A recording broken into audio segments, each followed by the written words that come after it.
Ever since I was a kid, I dreamed of living in the woods. And with today's economy, buying a house wasn't an option, especially if I didn't want to spend a lifetime in debt. So I finally chased that dream and started building my own cabin.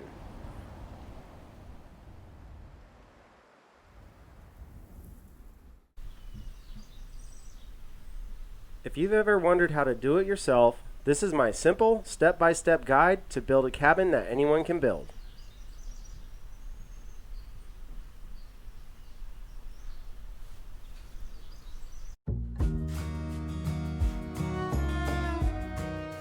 The first step to starting any dream is to just begin. You've got to start somewhere, no matter what obstacles lie in your way. And most of the time, obstacles aren't as big as they seem. For us, it was snow. But just conquer it, move on, and keep going. Once we measured out where we wanted the cabin to be, we started clearing out the roots, brush, and debris, leveling the ground to get it ready for the build.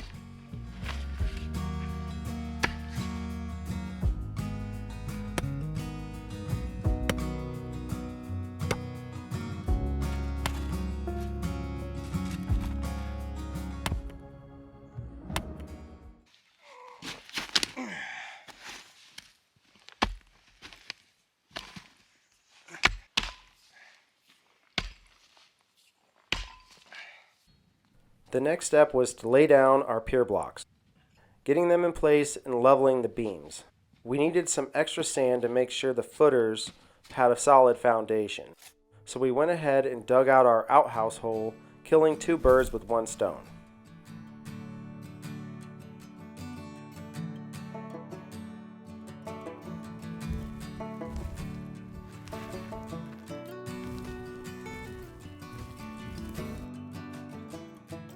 I also brought in some concrete mix to make sure I had a solid base beneath my pier blocks.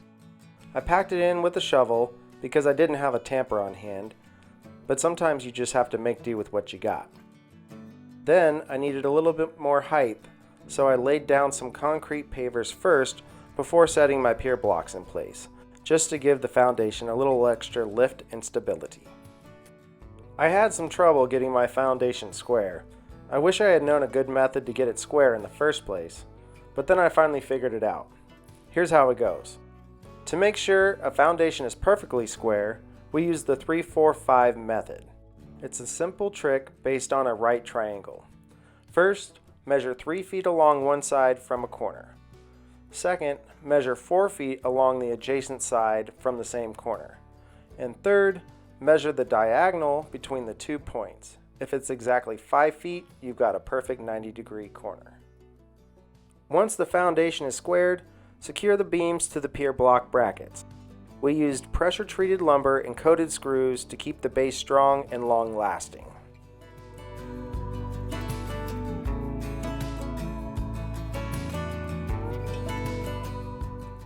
Tess and I had just started measuring and cutting our floor joists when my good buddy Matt showed up. It's always good to have a buddy stop by and lend a hand, especially one with plenty of building experience. And of course, you can't forget his dog Norman. We sure love that cute guy. After installing the floor joist 16 inches on center, I needed a way to install the insulation. I decided to add plywood to the bottom of my foundation to keep the rodents out and seal the building in nice and tight.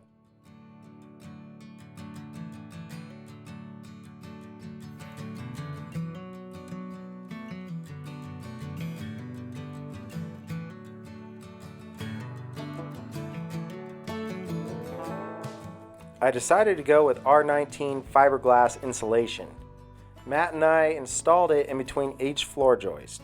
Then we capped it with a vapor barrier to keep the moisture out, both from above and from the ground below.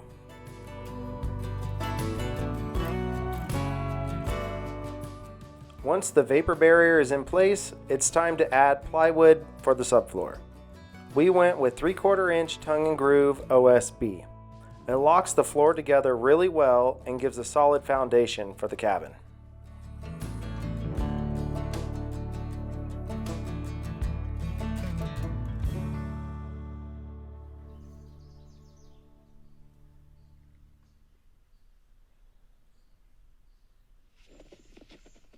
Since we started our build in March, we decided to tarp the foundation, just in case. And sure enough, it snowed a couple inches overnight. That's spring in Alaska for you. All right, we got our subfloor all built. Matt came out yesterday and helped me and Tess build our subfloor. Finally got that all knocked out, insulated, vapor barrier in between the insulation and our subfloor, our plywood. And right now, we're gonna start constructing our walls. We're gonna start with the front wall. It's gonna be the hardest one, but we're gonna start with it, okay? So we got two 12-foot long 2x4s, which is gonna be the top and the bottom plates of our walls. Then we also have two 8-foot 2x4s, which we're gonna cut to length for our studs. We'll screw all that together, get it squared, and then we'll start laying out our wall. First things first, we'll mark these out 12 feet long. Get our speed square, make it nice and straight, and then we'll cut them.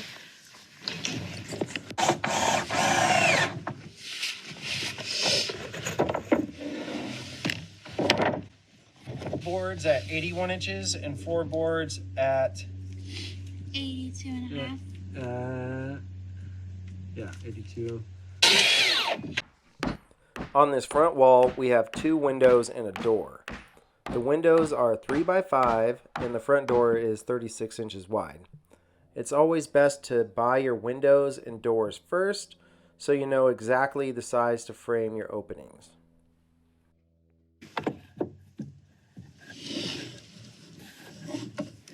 Once you have your wall laid out, it's time to nail it together.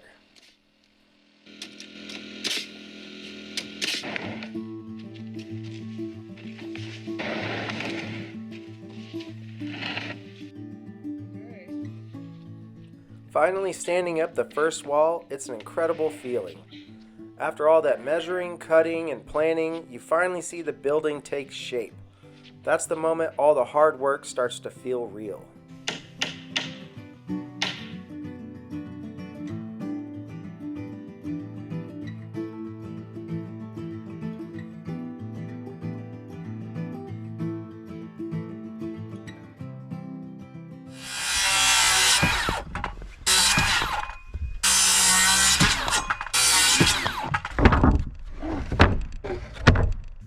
Every one of these spots gets a whole stud, full length stud, okay?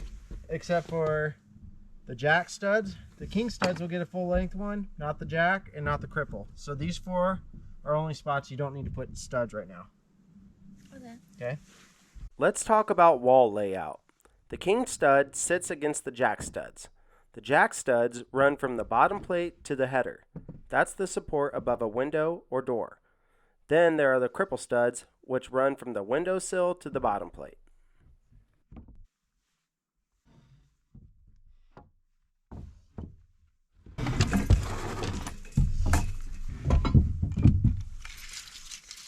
And we'll get the 4 corners done, and then we'll square it up, and then we'll do the rest of our wall. Okay.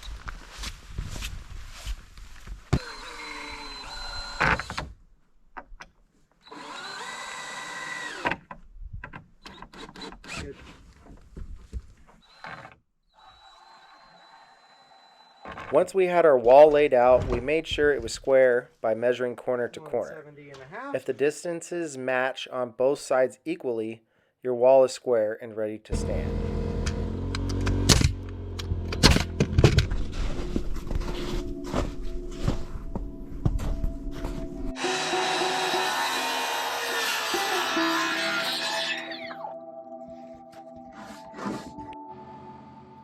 Now it's time for the meat and potatoes part of the build. My friend Matt came back out, we raised our last wall, and this is when the building really starts to take shape.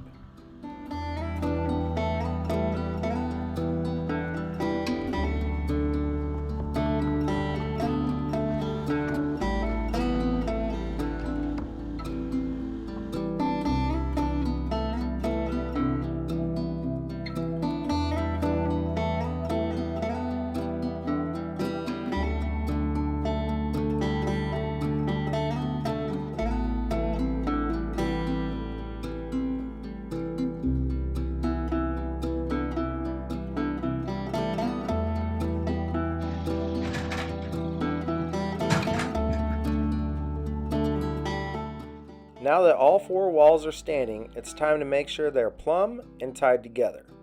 We do this by using top plates, 12-foot 2x4s that overlap from one wall to the next.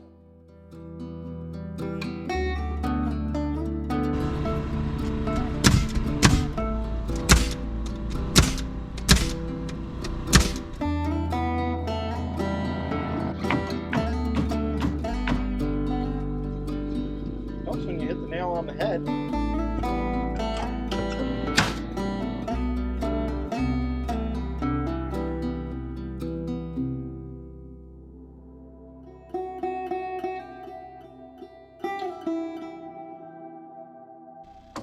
After making sure the walls were plumb, the next step is to install a vapor barrier like Tyvek.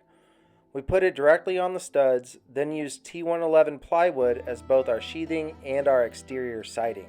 Saves a little bit of money that way. Now, a little trick for installing your sheathing, especially if you're working alone, is to put a ledger board at the bottom of the wall. You can set your plywood on it, perfectly level, and just nail it into place.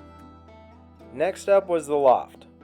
We mounted ledger boards on the walls, then we added joist hangers and hung our 2x6 joists. Just like the floor, we used 3/4 inch OSB plywood for the loft as well.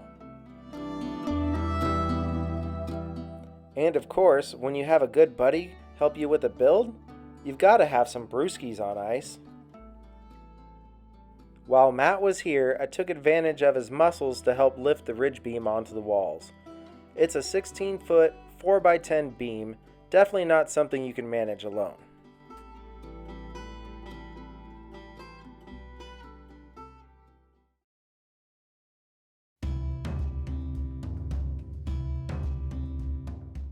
Our build is a little bit different than most. We're completely off-grid, even off the road system. That means every tool, nail, and piece of equipment had to be hauled in on our snowmobile in the dead of winter.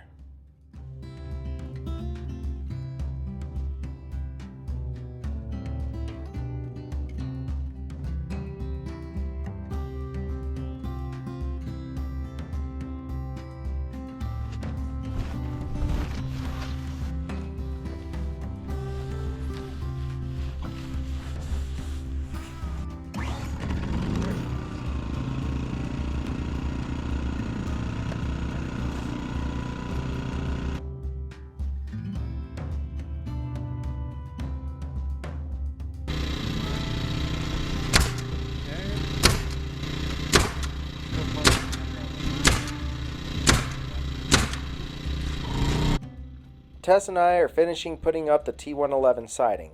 Now as you can see where Tess is nailing, that's where the cutout for the window will be.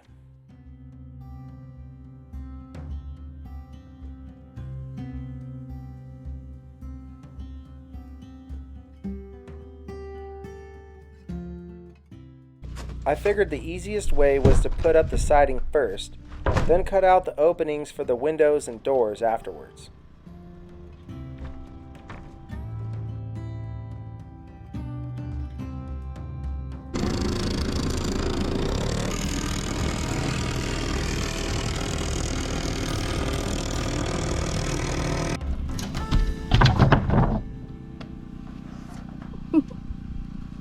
Bam, we got a door. We got a door!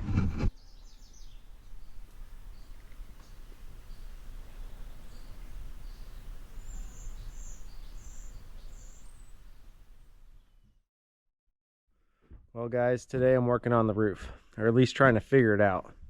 I have no experience building a roof before, so it's all new to me and I'm just trying to figure it out here.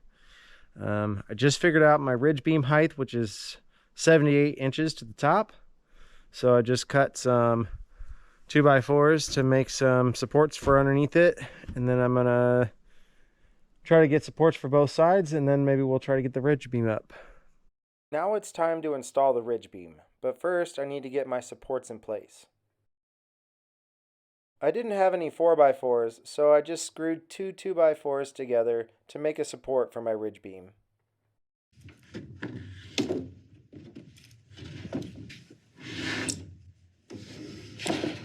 drop that down there so I got plenty of room. This is gonna be a tough one, real tough.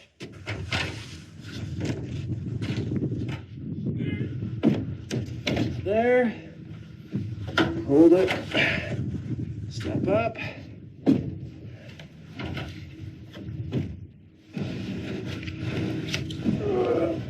There.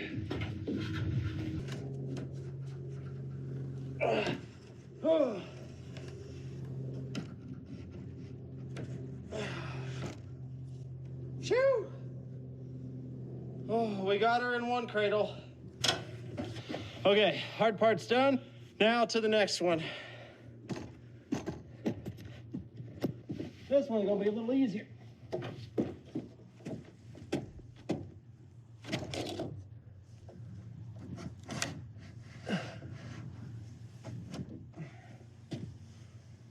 Ooh, there she be. Oh my goodness, I can't believe I got that on my own. Gives me an idea of my height. Now I can figure out my rafters. It seemed easier to get this up, then double check my measurements before I cut all my rafters. I don't want to mess anything up, mess up a bunch of lumber and whatnot.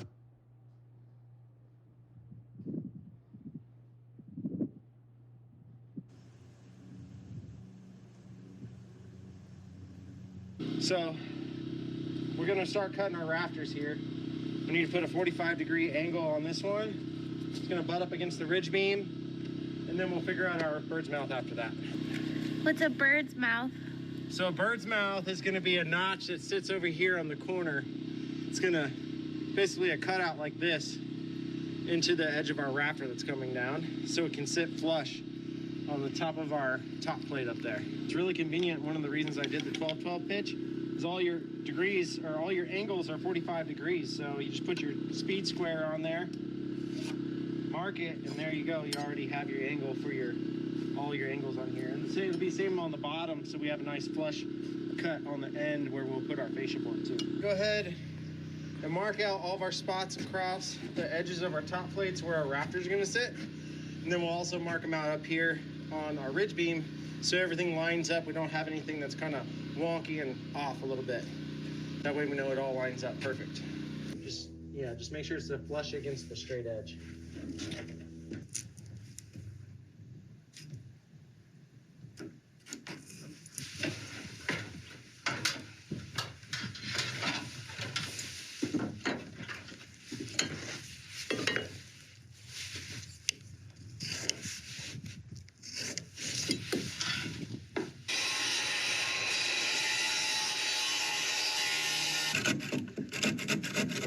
Saw it, sit down.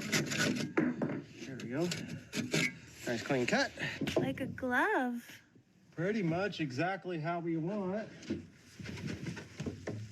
Yeah.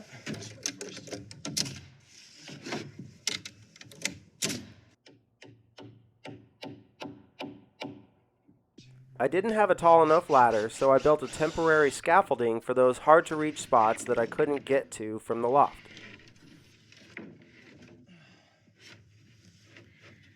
After figuring out the exact measurements and angles that you need, use the first rafter as a template to trace the rest.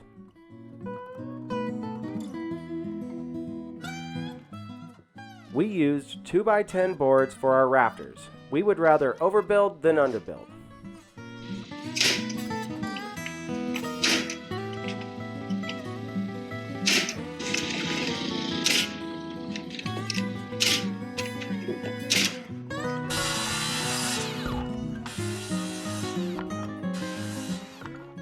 Once your rafters are up, it's time to install the blocking between them. This helps strengthen your roof and also keeps animals from getting inside.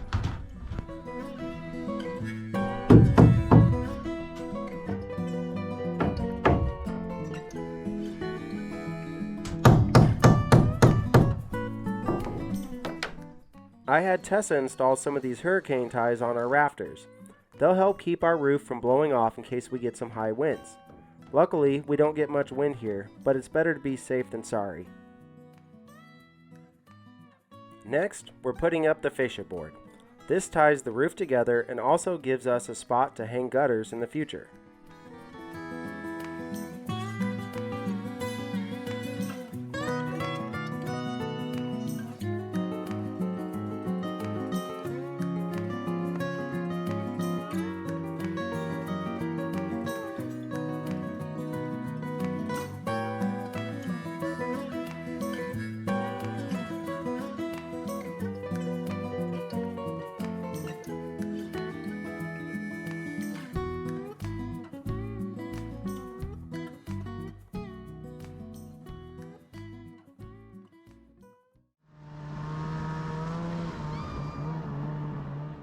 Remember, you're building your dream, so don't take it too seriously and make sure that you have a little bit of fun along the way.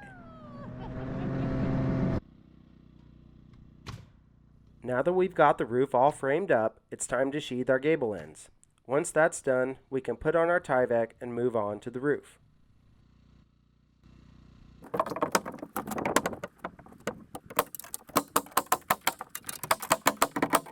That bottom seam flush where the two pieces of plywood meet is starting the very corner. Tyvek acts like a giant windbreaker for your cabin. It keeps wind out while allowing moisture from inside to escape, preventing too much buildup inside your cabin.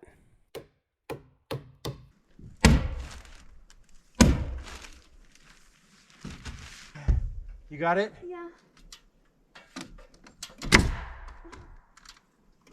Okay, we're good.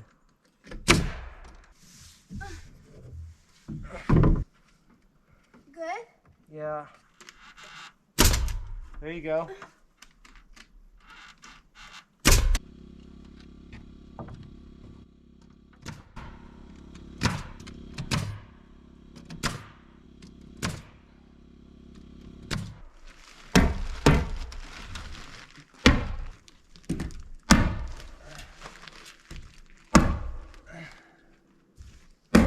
No.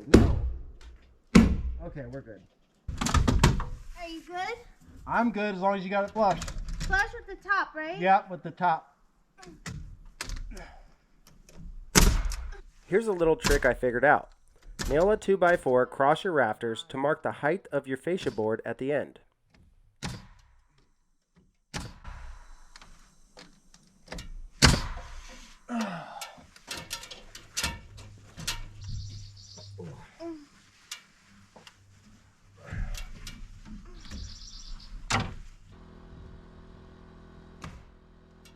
Once I got my fascia board up, I added some blocking to finish up my framing on the roof. Oh,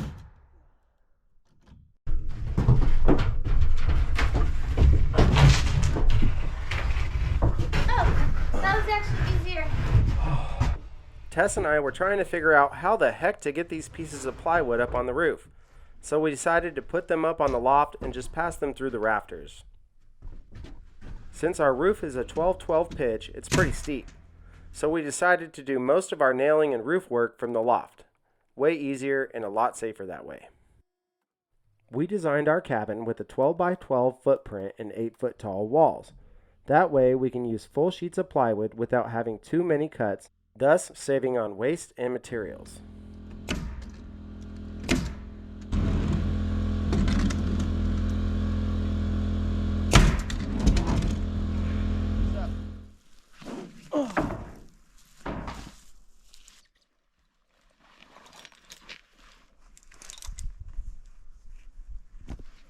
So this is what I'm going to use to keep myself safe up on the roof. It's called a Prusik knot. I'll show you right here. It's basically a closed loop. Take it, put it around it, go through once, go through twice, keep them spread, go through that third time, and slide everything together, and you got yourself a Prusik knot. That way you can slide up, and then if you get tension on it, it holds you from sliding and falling off. But then once you get the tension off of it, you can slide it up and down and move where you want to be. Just to be extra prudent about this. And we got locking carabiners, so stuff can't come accidentally unclipped.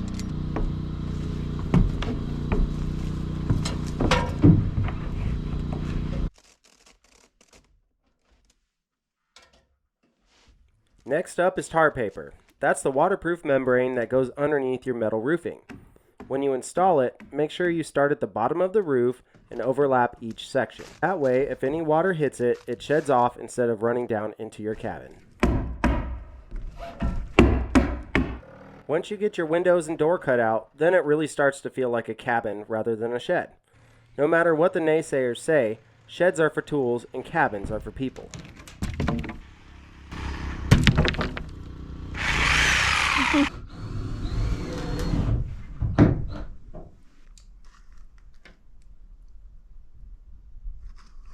We chose an oil-based stain for our cabin because it waterproofs the wood and stands up to Alaska's harsh weather.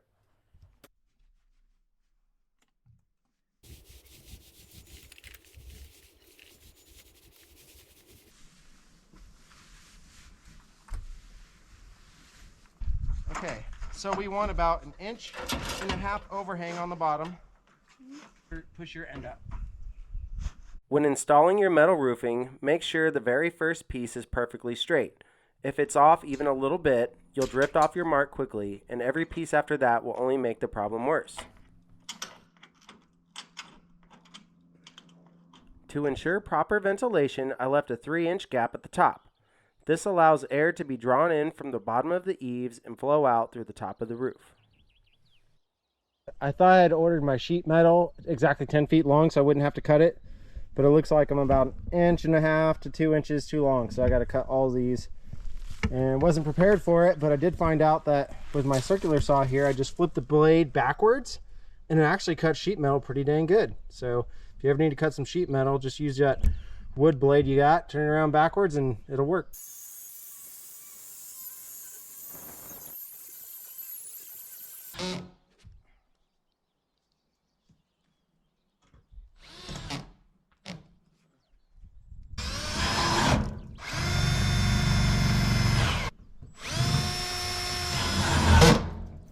The last thing to finish up the roof is to put on your ridge cap. That's going to cover up that 2 to 3 inch gap for ventilation at the top. Now it's time to get the cabin dried in. Let's install these windows. We put a bead of silicone around the edge of our window to make sure we don't get any water penetration inside the cabin. Then we made sure it was nice and level and we tacked it in with some screws. I didn't get it on camera, but some shims can really come in handy to get the window squared up in your opening.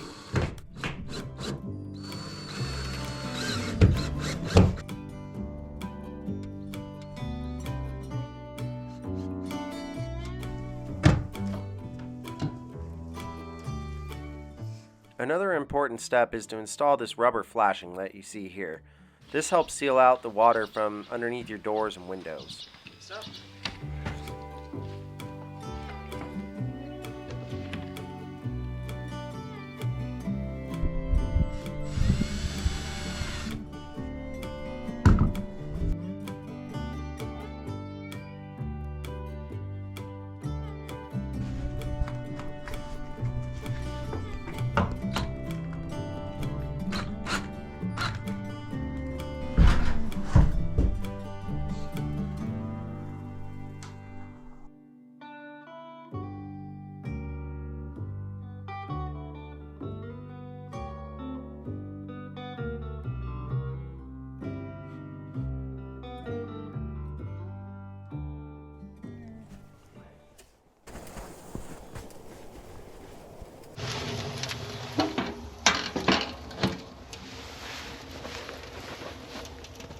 You guys can see all this, there's smoke and stuff coming off of this. That's all the oils from manufacturing, and probably some of this paint getting tempered, this high temp paint will kind of smoke for a little bit as you're burning off the excess chemicals. That's why you want to light it outside first. Winter was closing in fast at the cabin and we needed some heat, so we rushed to get the wood stove installed.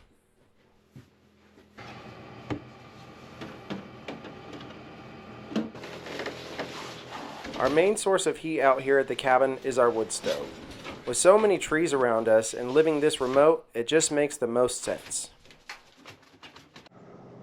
Oh, that's a beautiful sight.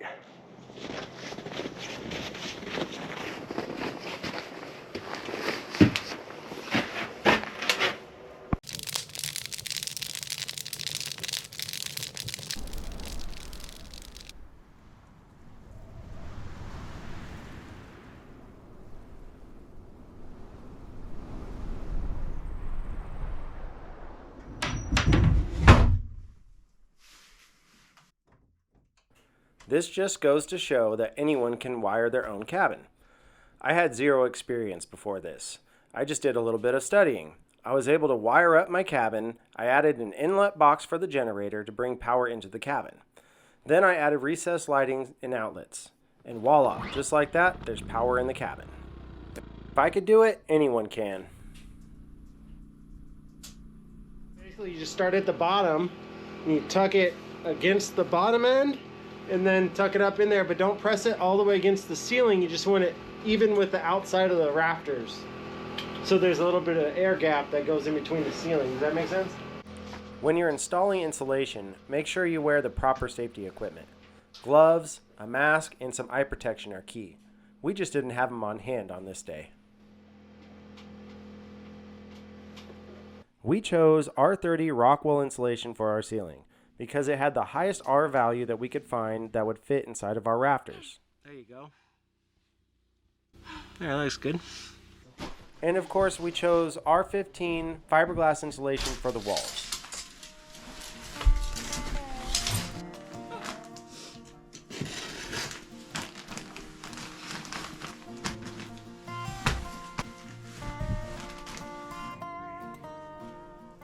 Be sure to use a razor knife and cut a slit in your insulation to go around your wiring.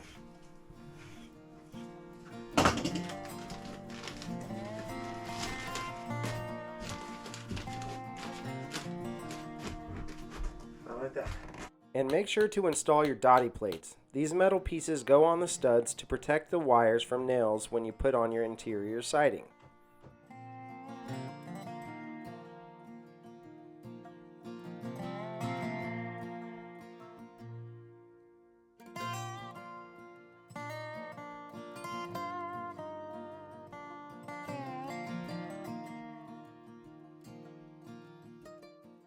Measure and cut your insulation so it neatly fits around your switches and electrical outlets.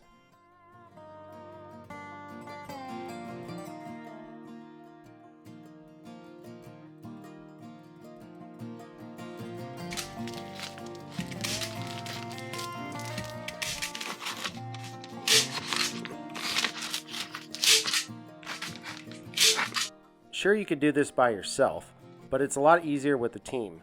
One person cutting and the other installing. That way you don't have to go up and down the ladder.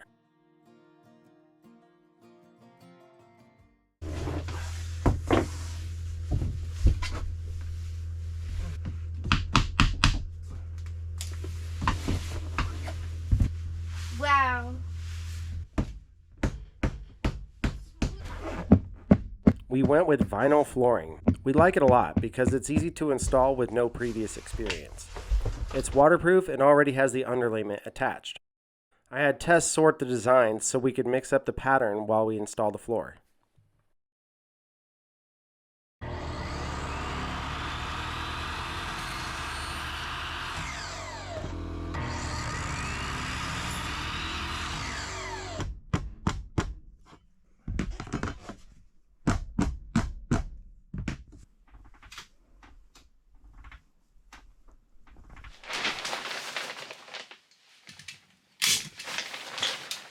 We chose to install a vapor barrier because of the extreme temperatures and drafts in our area. It can drop to minus 40 degrees Fahrenheit in the winter. When you're burning a wood stove, the heat and oxygen inside the cabin are going out the chimney, which creates negative pressure. Without a vapor barrier, all those cracks let the cold air rush in. The vapor barrier helps block the wind and keep the cold out.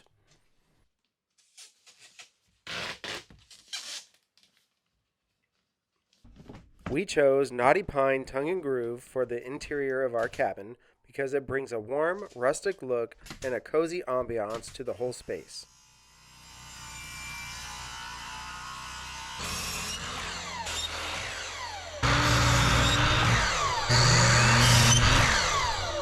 It's really easy to install. The boards just lock together, and then you nail them right to the studs. The main thing is getting the first piece perfectly level, because if that one's off, it throws the rest of the wall out of line. Okay.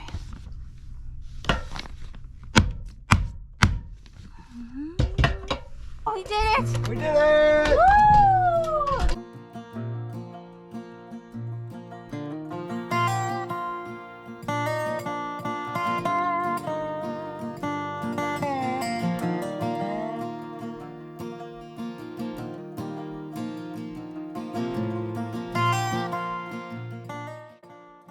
Next up is installing our cedar shake siding to cover up the gable ends of the cabin. We chose cedar because it's naturally rot resistant and we just love the look that it gives to the place. Those cedar shakes add so much character and it really finishes off the cabin's exterior.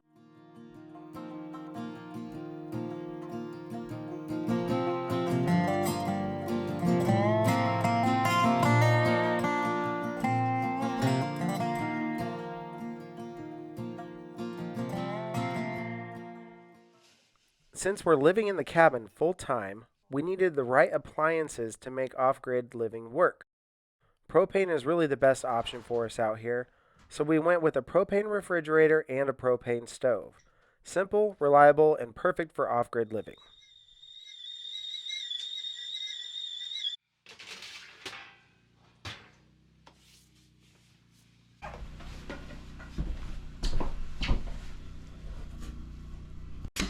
We also used leftover scrap wood from the build to make a couch. We sized it to fit a twin-size mattress so it doubles as an extra bed when we need it, and we built in storage underneath.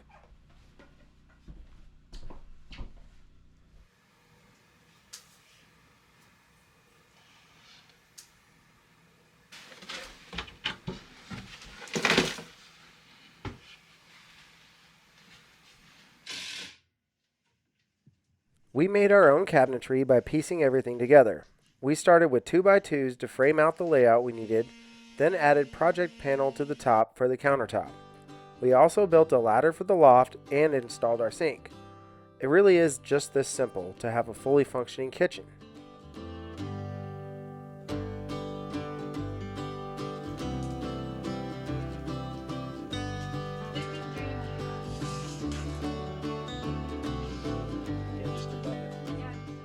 For the wood stove hearth, we attached cement board to the wall, then we used mortar to set the tiles in place.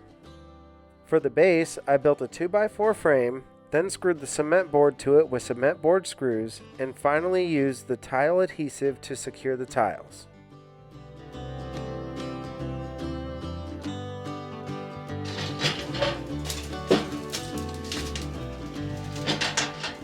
For the cabinet doors, I went with a barn door style using some scrap wood from the build. We love the Z-pattern doors, they really keep the rustic charm that we wanted in the cabin. Sure, it's easier to just buy your cabinets from a store, but making them yourself feels so much better. It gives you a real sense of accomplishment.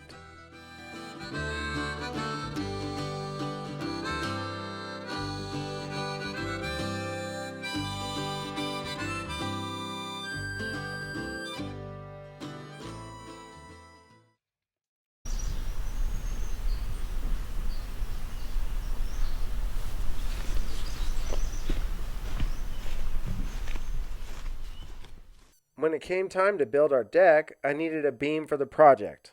I didn't have one on hand, so I grabbed my trusty old chainsaw mill and cut a beam right out of a log. The first thing I did was mount a ledger board on the side of the house and set up my laser level to make sure the beam was perfectly aligned with the ledger board. Then we installed the joist hangers and joists, making sure to secure all the brackets for a solid frame. I like to use pier blocks for an easy and adjustable foundation. I had some extra hurricane ties on hand, so I used them to securely attach the joist to the beam.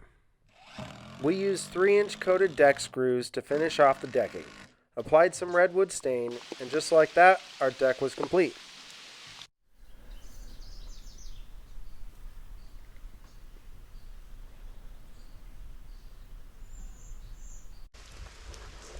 Since we live off-grid, we need to make the most of every reliable resource we have, including collecting rainwater for the garden.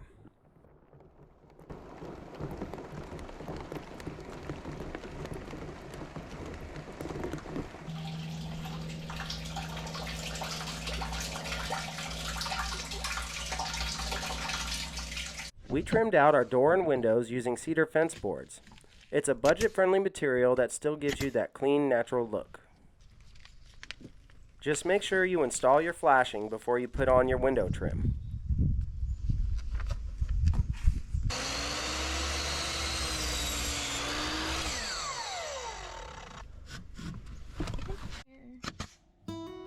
Anyone can build a cabin, even if you doubt your own abilities.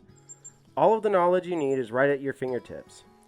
There are endless resources online to guide you through every step. And honestly, genuine craftsmanship is so rare these days. We live in a world where almost anything can be bought pre-made, plastic, and disposable. But creating something real with your own hands hits differently. If you have even the smallest dream of building your own cabin, I truly encourage you to go for it.